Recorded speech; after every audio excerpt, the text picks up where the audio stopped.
There is a series that shaped my sense of humour and even the wacky personality that I possess today. This series came to define primetime animation and was once known as the greatest TV series of all time. And this series is known as, well, you read the title.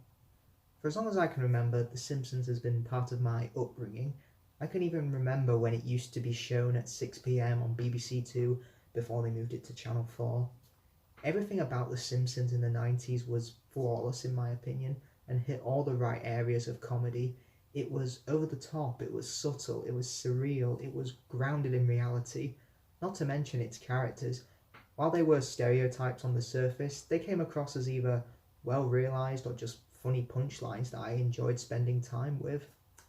And while I think the series has become a shell of its former self in recent years, with its characters either becoming unlikable or just one-note flanderizations of what they once were, I can't deny how much impact the series had on me and a lot of people's sense of humour. And we're going to be counting down the top 10 best episodes today. Reason this is a top 10 and not a top 5 is because I'd feel bad for leaving some of these episodes off the list. Today I'm going to count down my personal favourite episodes. Which episodes were the most clever, entertaining, or just downright funny? So, grab some donuts, pop open some Duff beer, and enjoy the top 10 Simpsons episodes.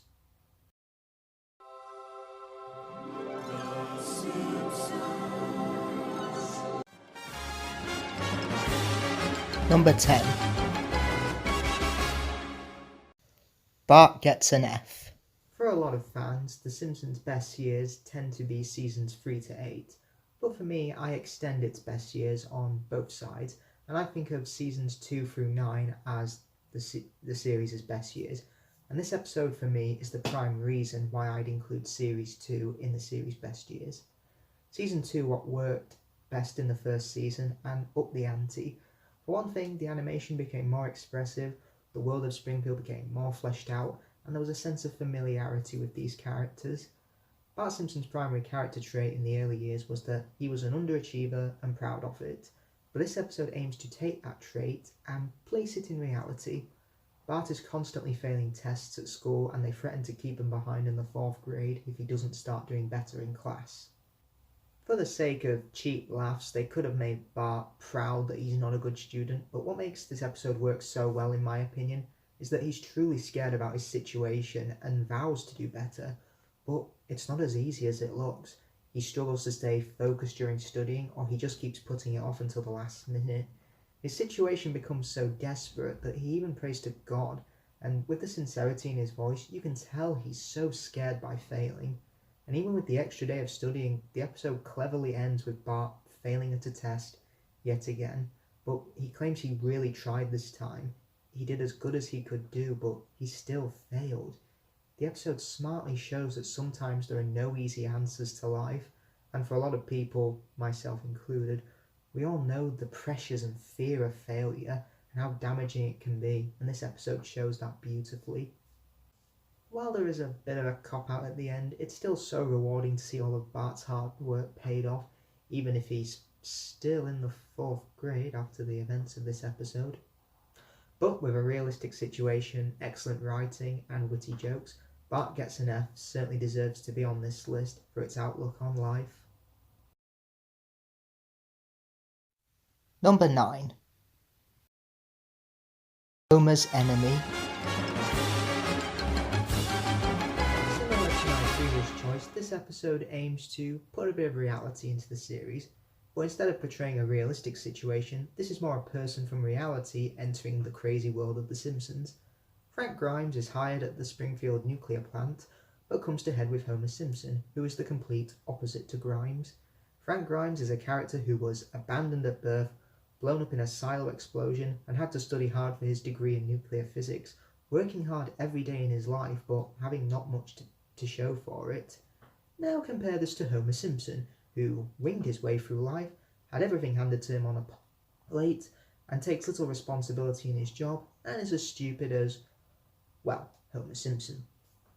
It can be argued that Frank Grimes is the villain of this episode, but you sympathise with him a lot. Why in life are bad, stupid people rewarded while good, hard-working and honest people are sometimes punished or just forgotten about. What also works so well about this is Homer's character. They could have easily made him unlikable or deliberately antagonising to Grimes, but he's just being his usual dim-witted self, and he's not trying to hurt anyone. It's just the mere existence of Homer is what pushes Grimes to his breaking point. The way the episode pushes Grimes to his breaking point is done very naturally. He sees Homer being lazy at work, gluttonous at lunchtime, harmful to himself and others due to his own ignorance, and Grimes is even blamed for Homer's mistakes, which just pushes him to his breaking point. He's the most realistic character we've seen on the show, and Hank Azaria gives a brilliant performance as Grimes. Not to mention, the ending is pretty dark, and while it's a little mean-spirited, the execution will have you be shocked and laughing at the same time, and that's definitely the sign of a classic. Number 8. Homer's Barbershop Quartet. A lot of fans, and myself included, forget that this is one of the series' flashback episodes, so it doesn't really focus on how the family came together, but more focuses on Homer's past life as a member of a band known as the B Sharps.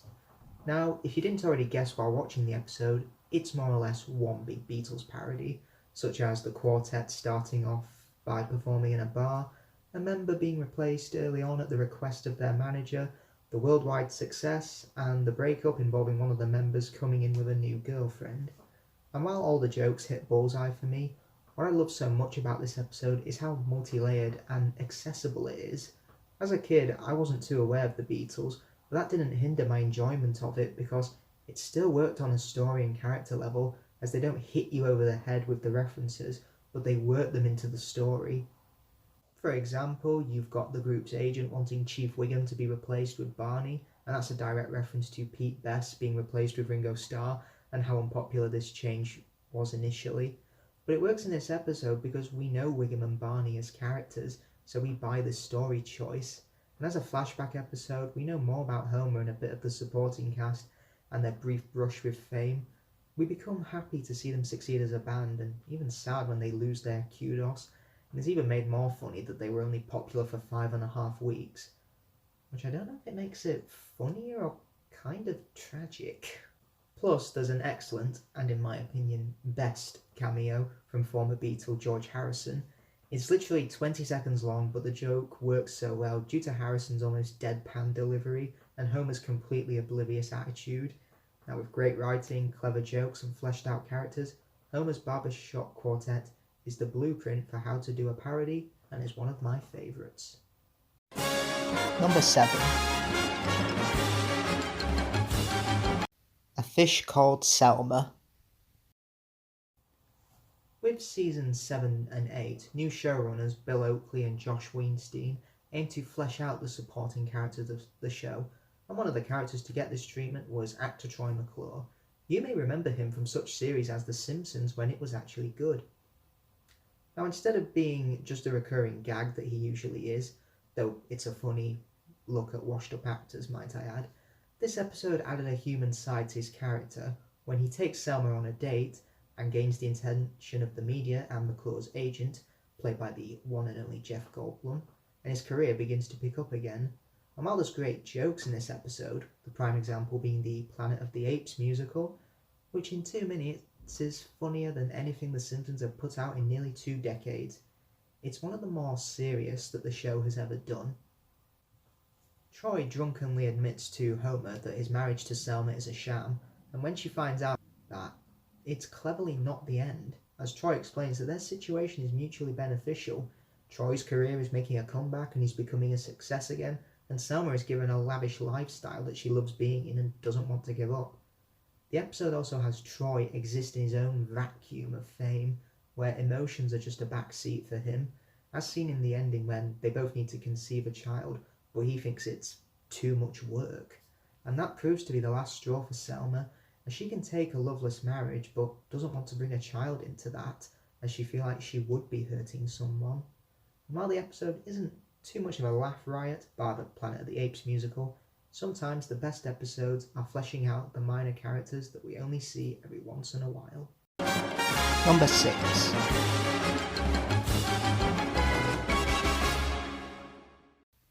and Maggie makes free.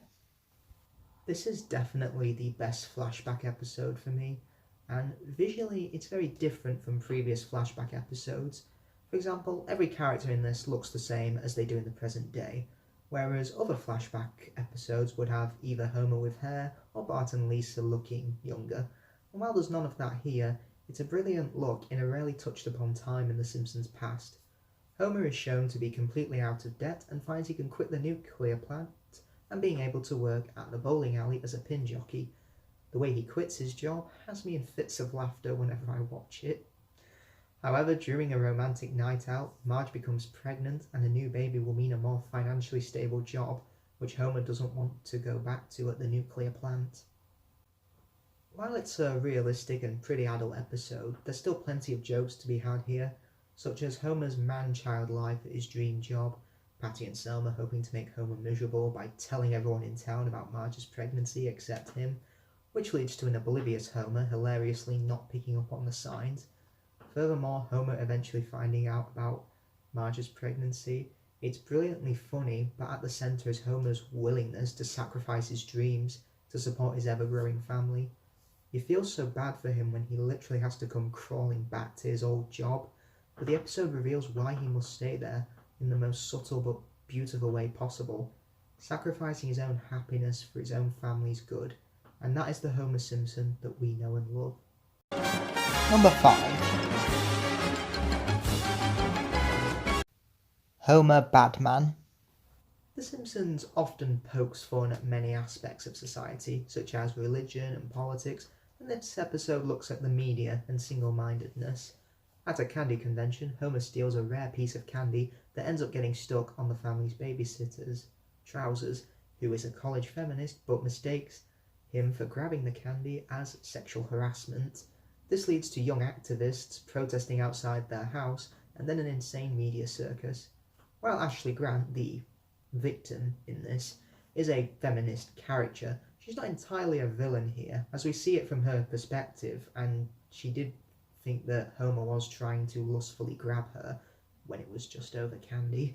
The media soon go crazy over the scandal and even edit Homer's side of the story in a way that makes him look guilty, but is done in such a hilarious way that makes it a clever satire on media. Furthermore, there's interviews with women who claim to have never met Homer Simpson before, but have cried because, and I quote, "Your tears say more than real evidence ever could." That line is so funny because it's so true. And what's so clever about this episode is that the media don't even seem to care whether Homer is innocent or not, and are just constantly surveying him in the hope that they can get drama disguised as updates, such as Homer slipping and taking a shower curtain to the floor, and the news claiming he sleeps nude in an oxygen tent that gives him sexual powers, which Homer defends as a half-truth quite funnily. While Willie eventually comes forward and proves Homer is innocent with a videotape, claiming every Scottish person does it as a hobby. Even when his name is cleared, the media is soon on Willie's case, nicknaming him Rowdy Roddy Peeper. Homer is even manipulated by the media, declaring that Willie is sick because of the evil music playing, despite Willie being the one to save him. That's a perfect ending for me, as it shows that the single-mindedness caused by the media will be a constant cycle and it will never change. With superb satire, excellent jokes and truthful writing, Homer Badman is definitely a brilliant look on what we see. Number 4. Treehouse of Horror 1-6. Now I know I'm technically cheating here by putting 6 episodes on here instead of 1, but I feel they all deserve the number 4 spot because they're all Halloween specials. The Treehouse of Horror episodes were the exceptions amongst the series. Their own rules could be broken in order to do whatever they wanted. You know, before they started doing whatever they wanted. The reason I've picked the first 6 here is not only do I think all the short stories here are the best, but I just find them the most quotable, such as, "It chose to destroy itself rather than live with us. You can't help but feeling a little rejected. Run! He's got a board with a nail in it! Dad, you killed the zombie Flanders. He was a zombie?"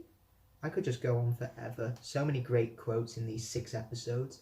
The Treehouse of Horror episodes are definitely a tradition for me every Halloween, and revisiting them last year, I found the first 6 to be the best, because they were the most creative with their stories. The stories would range from horror to sci-fi, surreal to action, but never forgetting to still be funny episodes. Even with new Simpsons not being as good, you know you'll still watch the latest Halloween episode, as you know they throw everything they can into one episode. If I had to pick a favourite segment from each of these episodes, it would be The Raven, Homer's Nightmare, King Homer, Burns as Dracula, The Shining, and Homer Cubed. With creative stories and excellent jokes, the Treehouse of Horror episodes are definitely a Halloween tradition that will never stretch thin. Number 3. 22 short films about Springfield. When you look at the massive cast of characters The Simpsons has sprouted over the years, you can't help but wonder what happens to these people on an average day. And this episode aims to show just what these characters get up to.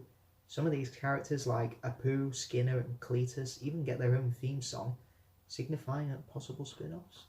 And while I won't talk about all the segments, as I feel you should discover for yourself, I'll definitely talk about my favourite. Of course, this episode gave birth to the... Actually, I don't think a word has been invented for how brilliant it is, the steamed hams meme.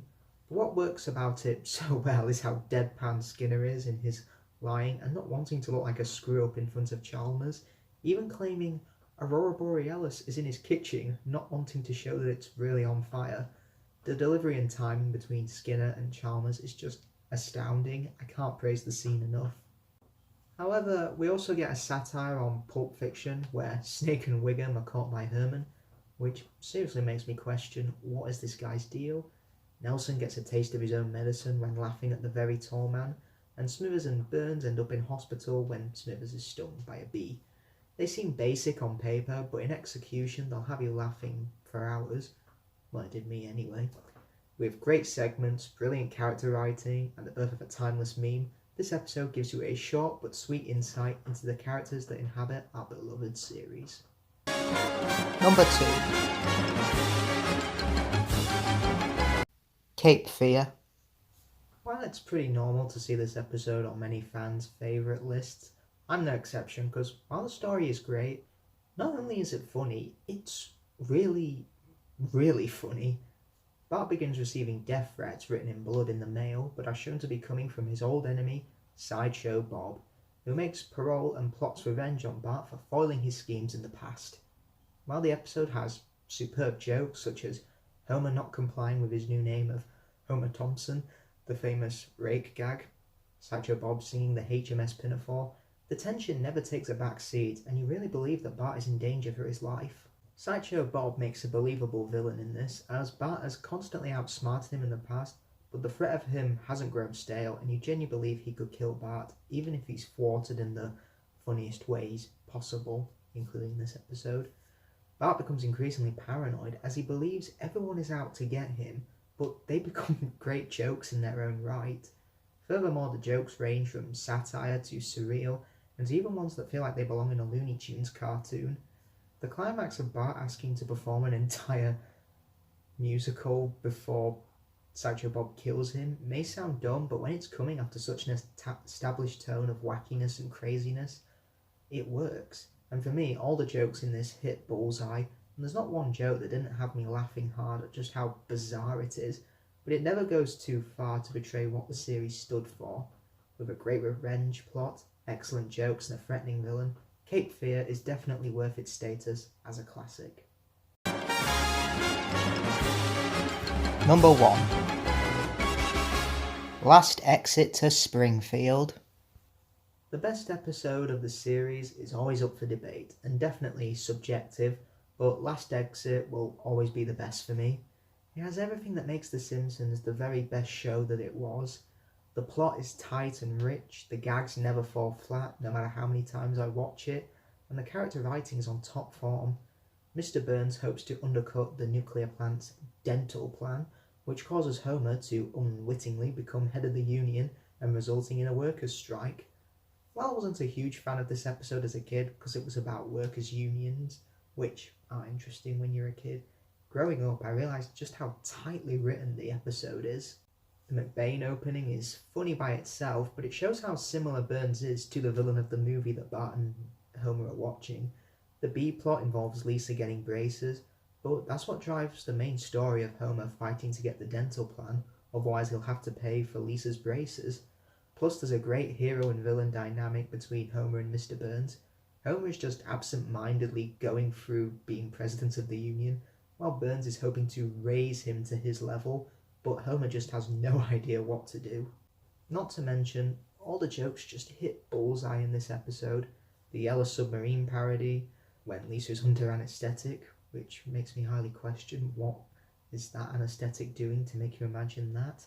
The Batman joke where Lisa demands the mirror in a similar way that the Joker did in the film. And who can forget, dental plan, Lisa needs braces. Dental plan, Lisa needs braces. Hired goons. The list of superb jokes just goes on, and with tight scripting, excellent character interplay, out of this world jokes, I can definitely name these elements as the reason why Last Exit to Springfield will forever be my favourite Simpsons episode. Well everyone, that is all from me. Let me know in the comments below what your favourite Simpsons episodes are. Be sure to like and subscribe. Follow me on Twitter.